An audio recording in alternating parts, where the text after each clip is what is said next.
Assalamu alaikum and welcome to Game Changer. I'm Mariam Zia. Today we will focus our attention to the complex situation that is unfolding in Gaza. Of course, as of now, more than 18,000 innocent Palestinians have been killed in Gaza and surrounding areas, and more than 1.9 million Gazas have been displaced out of their homes. And most of these affected people are innocent children and women. And when we talk about the efforts by the world for ceasefire that are also led to failure, when we talk about, of course, the recent failure of United Nations Security Council resolution that called for ceasefire. Of course, it was vetoed by United States. In today's program, we will be talking about the divisions and challenges that we are facing today when we talk about situation in Gaza with regards to response by the nations of the world. Of course, there are divide and divisions, and those divisions are reflected when we talk about the recent Doha Forum as well, in which United Nations Secretary General also highlighted that the geostrategic divides within the world, within the globe, are impacting the innocent lives of Gazans. And in today's program, we will be talking about this complex situation and how now there are concerns about the spillover effect of this situation to the surrounding areas, surrounding regions as well. And of course, there are a number of displaced people. We will be talking about the human toll, and of course, there are also voices within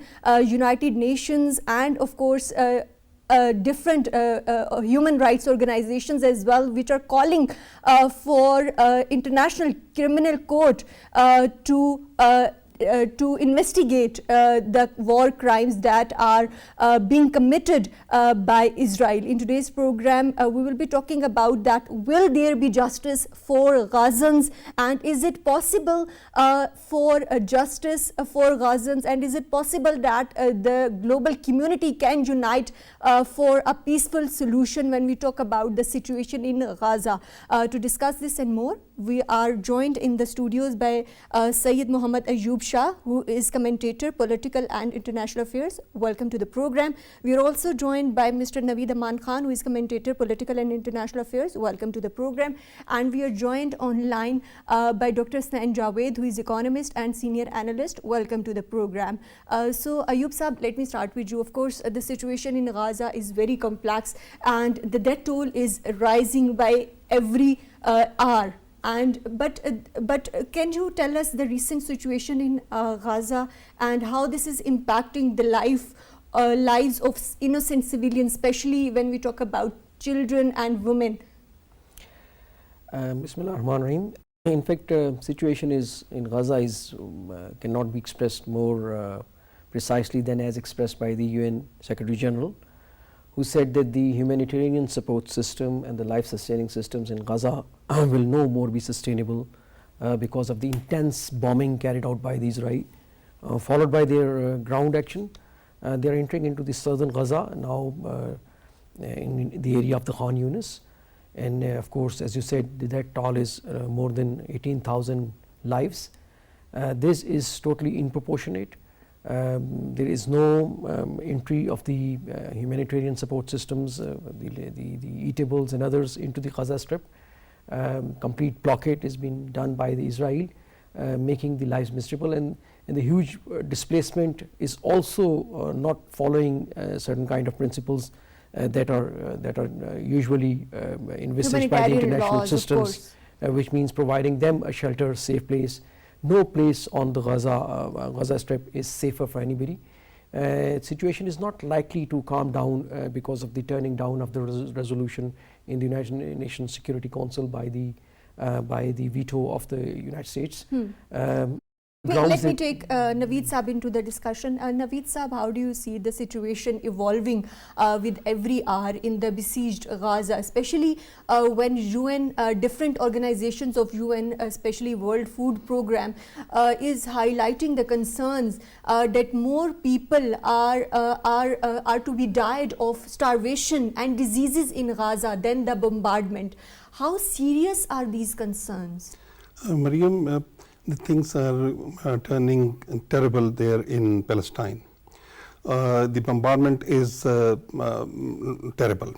The people are dying on one side with the bombardment and on the other side with the starvation and because of the injuries, serious injuries. More than 10,000 are disabled now. Out of those 18,000 injured, more than 10,000 are disabled, and they are not been provided that medical aid or the orthopedic operations are not available there. So they are just waiting for their death. It is terrible. The entire world will have to move once again to just give relief to the Palestinians. Out of that 2.3 million of the Gaza population, almost 2 million.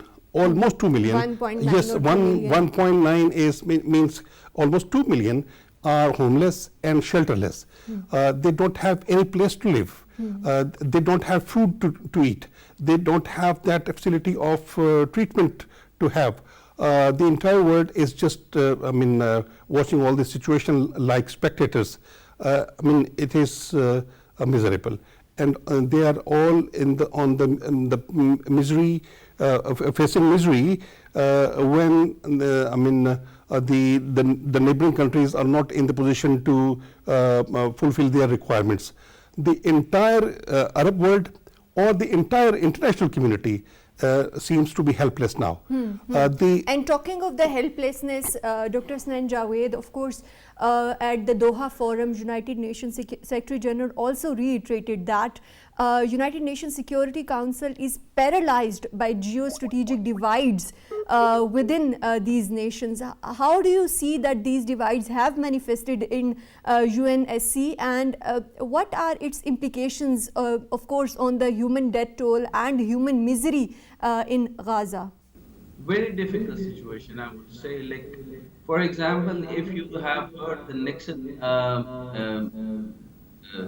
sometime he told in some interview, when there is a war anywhere in the world, then how can one nation be stabilized? This is a very important words by the Nixon.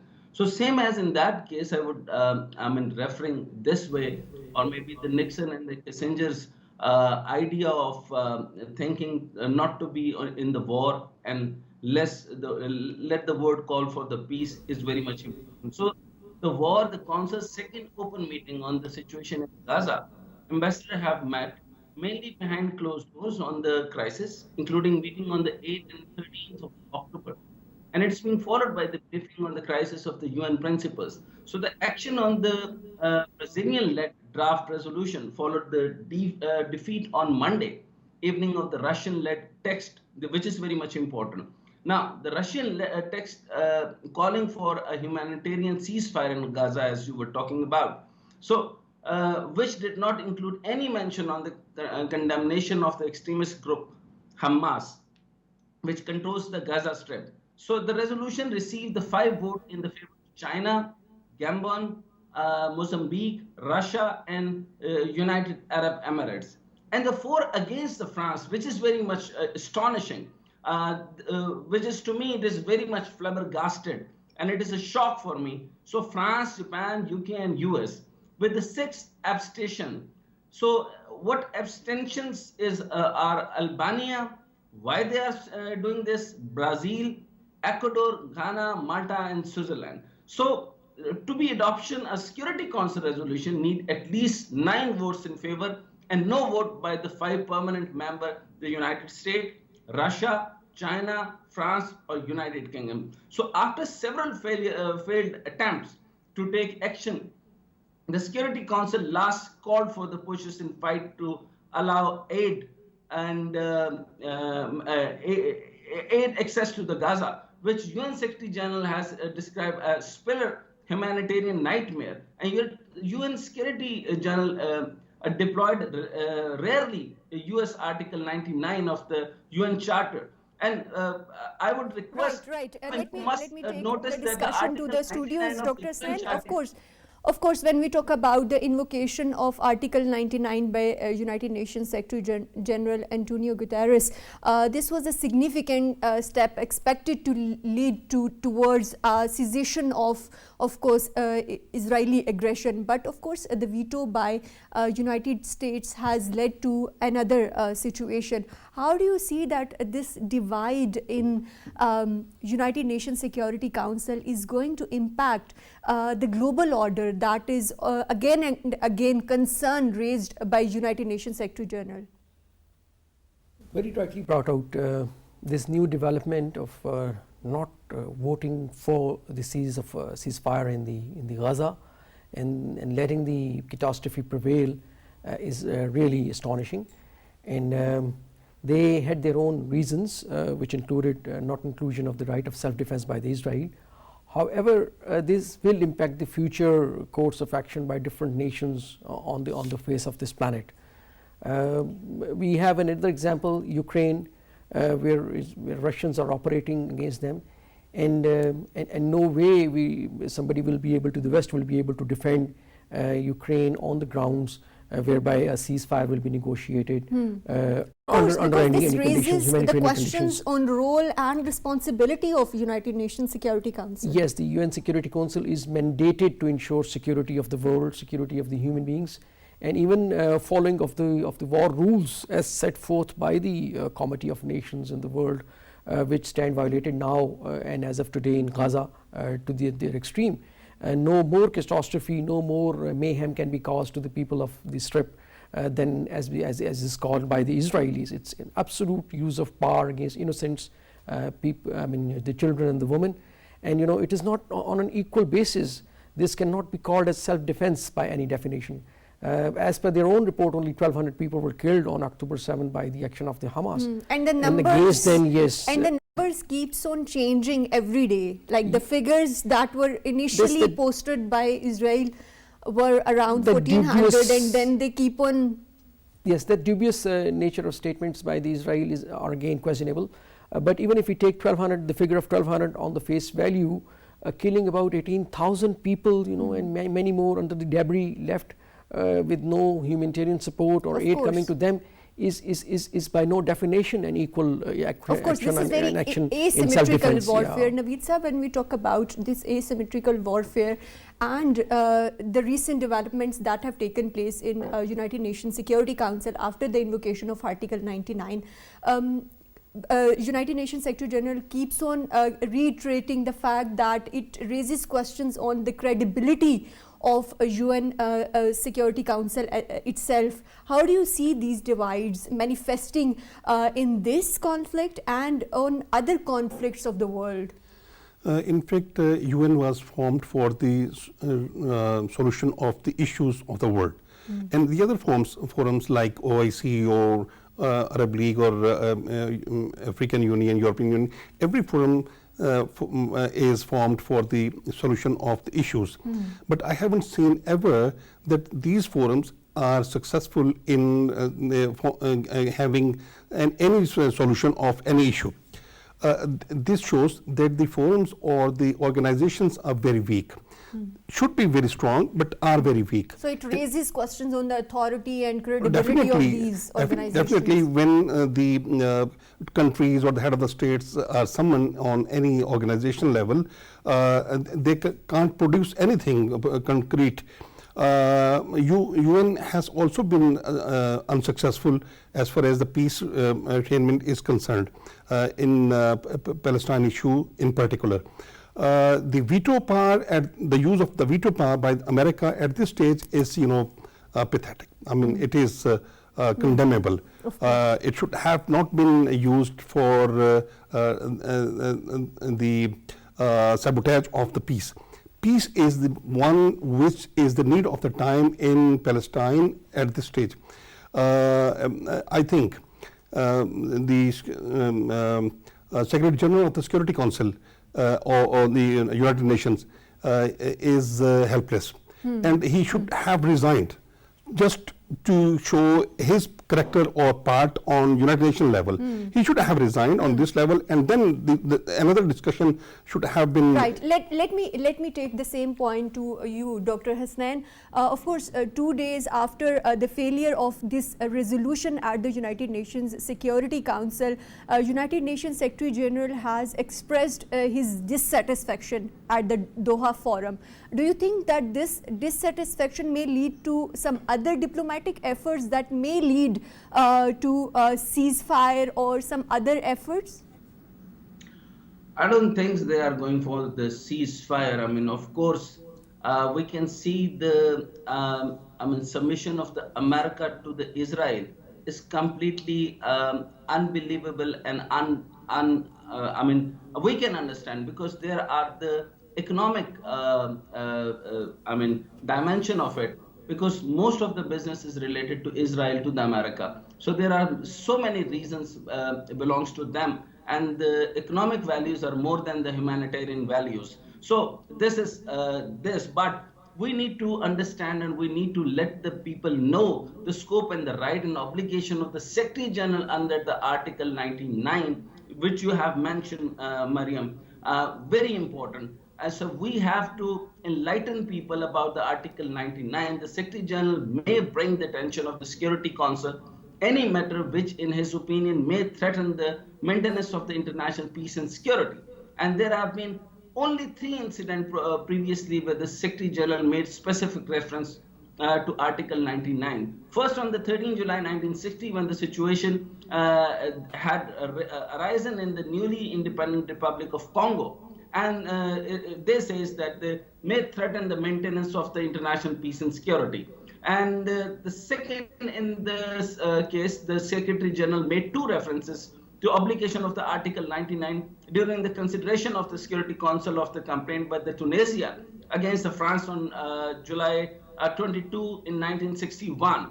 And thirdly, I would go fastly, like on occasion of 7th September in 1959, the Secretary General referred to the Article 99 in order to indicate that his request for the meeting of the Security Council to consider his report on question of the Laos was not based on the explicit right of grant to him under the Article 99. So it is a complete violation of the Article 99. It is right. There is no right, and of course, after the invocation of this Article 99, we know that United Nations Security Council emergency session was called on Gaza situation, but of course it led to the failure of resolution.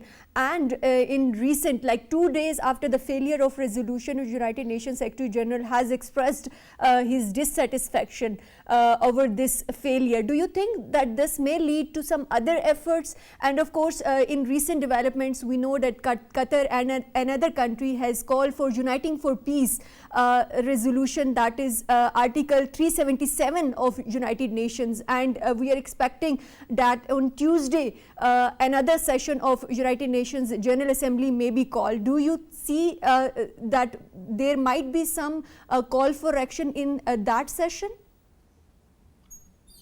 Well, perhaps I'm so sorry about that, because for example, international responses to the UN Security Council, I have seen that, but the world leader, international rights groups and the United Nations officials have criticized the United States for voting the UN resolution.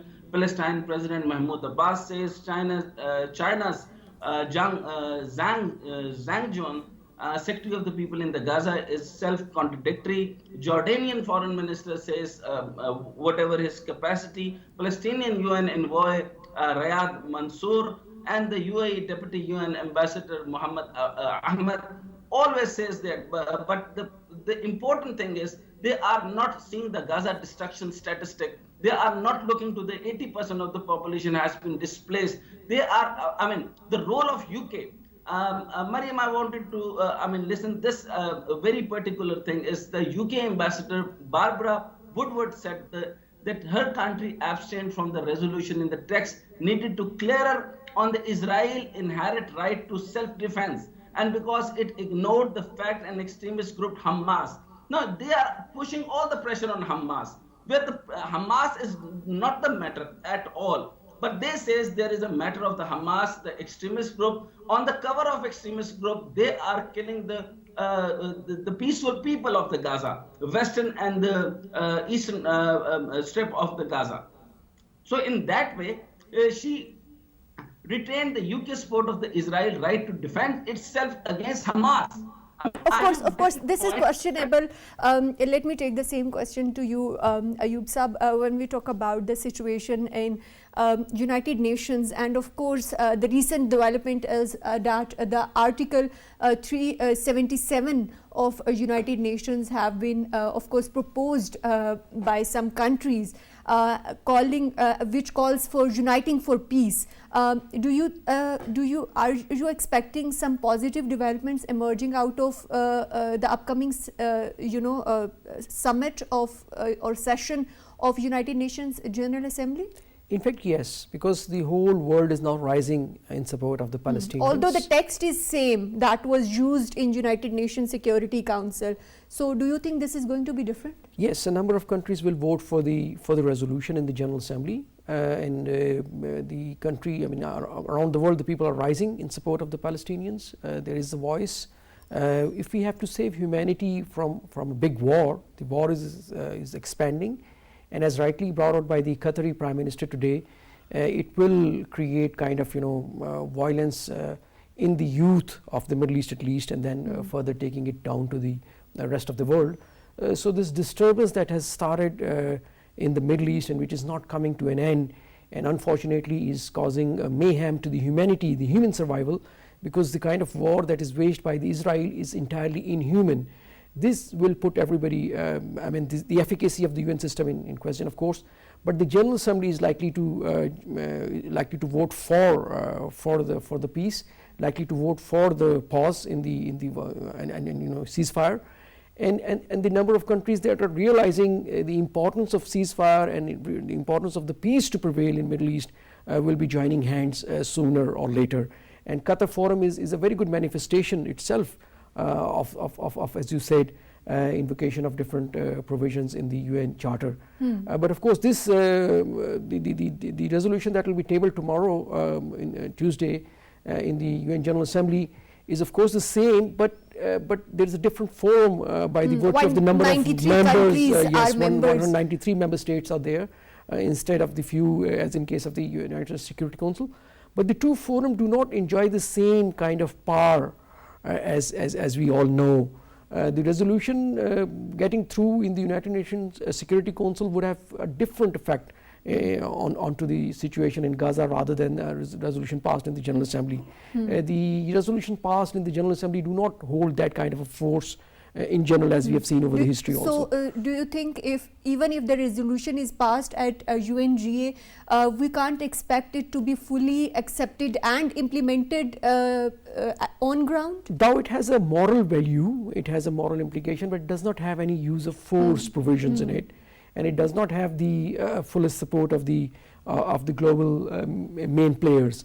So a resolution passed in the UN Security Council would have got a more better and more profound impact onto the situation rather than the one passed in General Assembly. But this too is very important, right? And it will reflect the support. I think morality in such situation doesn't prevail anywhere, or in Palestine in particular.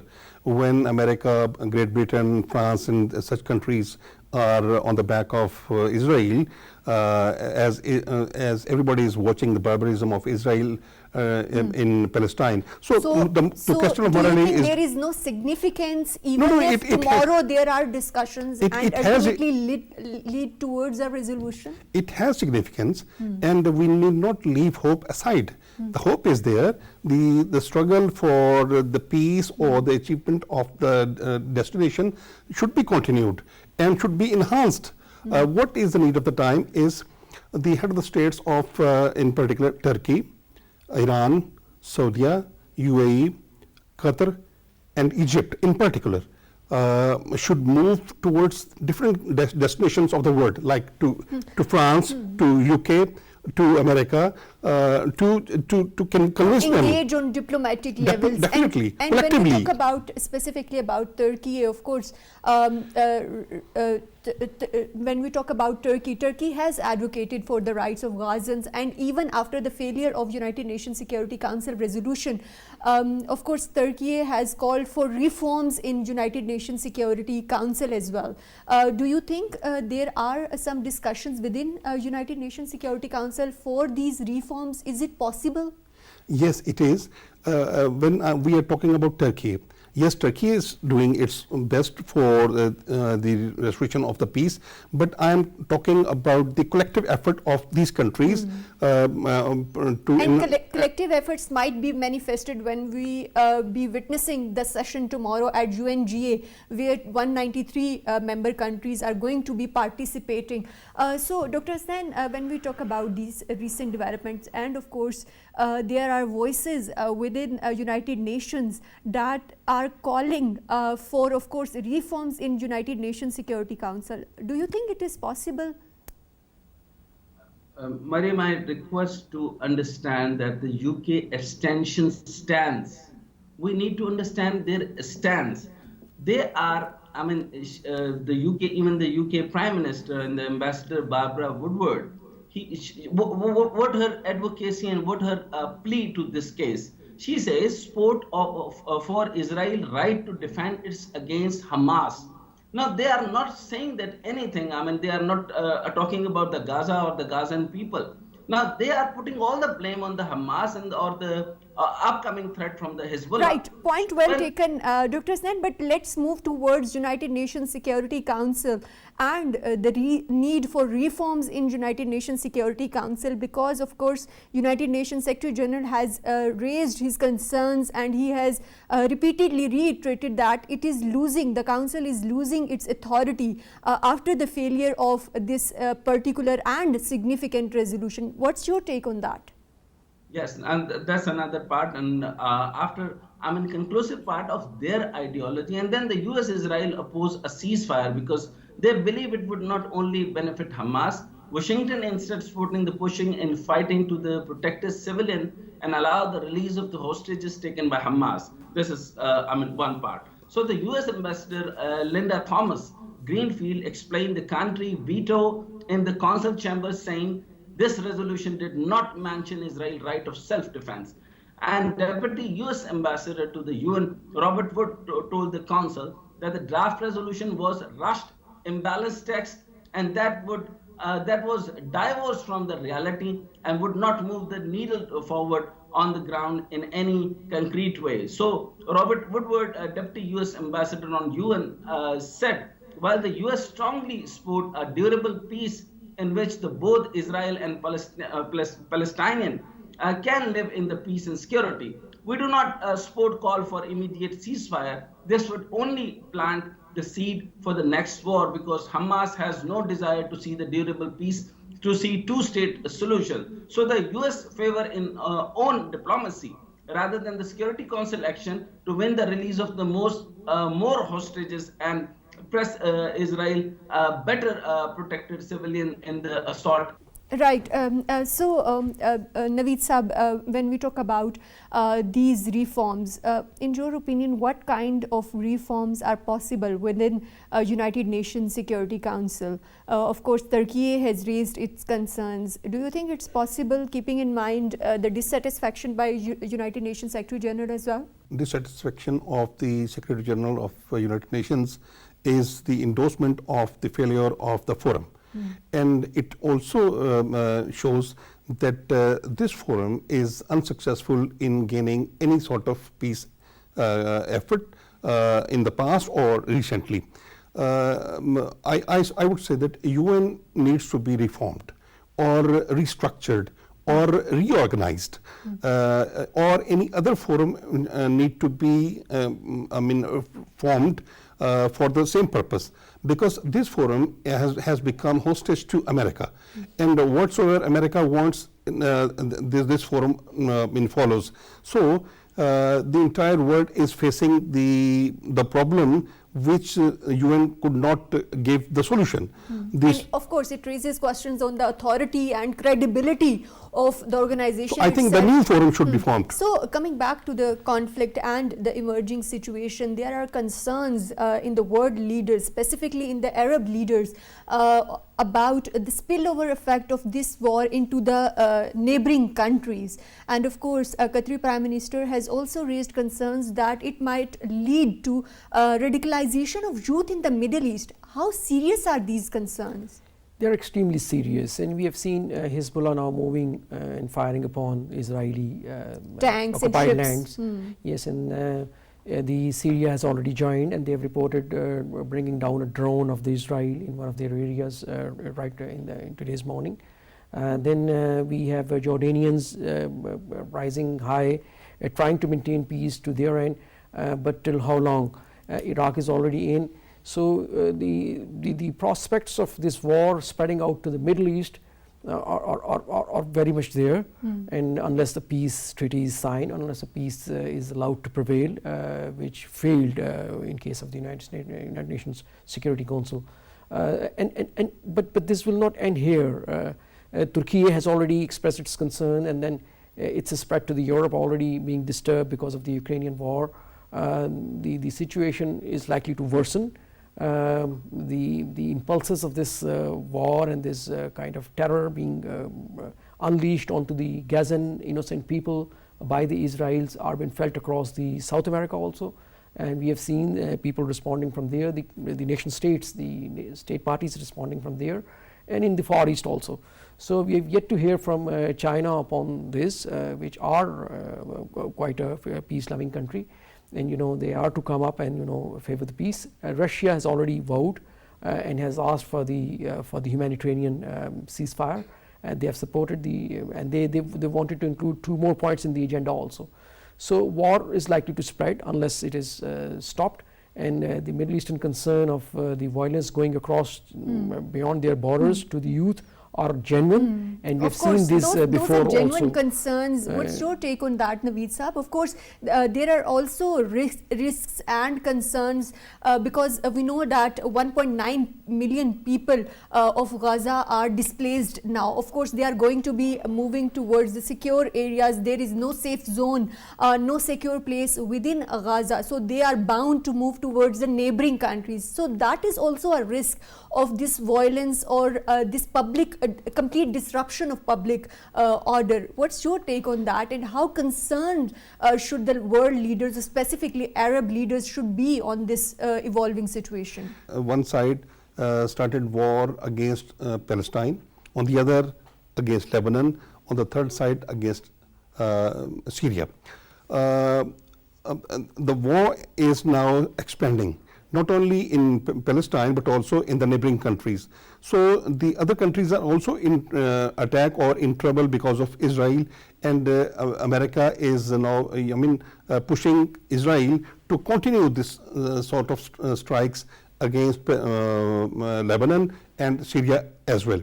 As far as the radicalization is concerned, the effect of all this suppression or this attack is seen in different parts of America and Europe as well. So let's move towards the growing calls that are calling for action by the International Criminal Court, to take action against the war crimes committed by Israeli Prime Minister Netanyahu.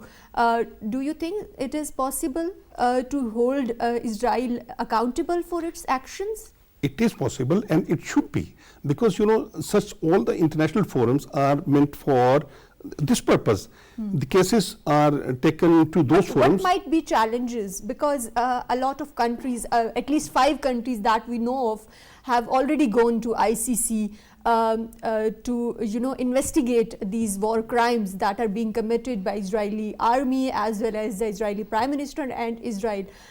Also, there are other human rights organizations like Journalists Without Borders have also gone for the killing of journalists, working journalists. 45 journalists are already killed there. More than 60 journalists have been killed.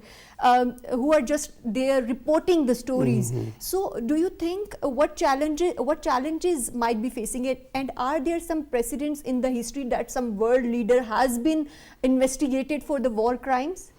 I don't think it has happened in the past. That is why Israel is in a comfortable zone, and they are encouraged. Because they feel impunity. Yes, because they feel that when the cases are taken to that court, nothing will happen against them, and it really. And Israel is not member of ICC. Definitely, right? it is. So that pressure, I don't think will be mounted on Israel. But one thing is important, and that is the crust of all this is the reformation or restructuring of the United Nations, or re-establishment of United Nations, or formation of any other forum on this level, to resolve the solutions of the world. Like this war is continuing, and we cannot form. Do you think there are some alternate systems available? There should be. It is the need of the time, because since 1945, UN is there. But UN could not resolve any solution. Ayub, what's your take on this? Of course, growing calls among the nations and 5 countries and other human rights organizations of taking Israel to ICC. We are living in the information age, and the history is now well recorded. It is not as it was before. And there is no precedent of world leader being held accountable. President Milosevic of the former Yugoslavian Republic was taken to the task. He died there during the trial. But none of the leaders of the developed countries, those leaders who were held accountable were from the global south.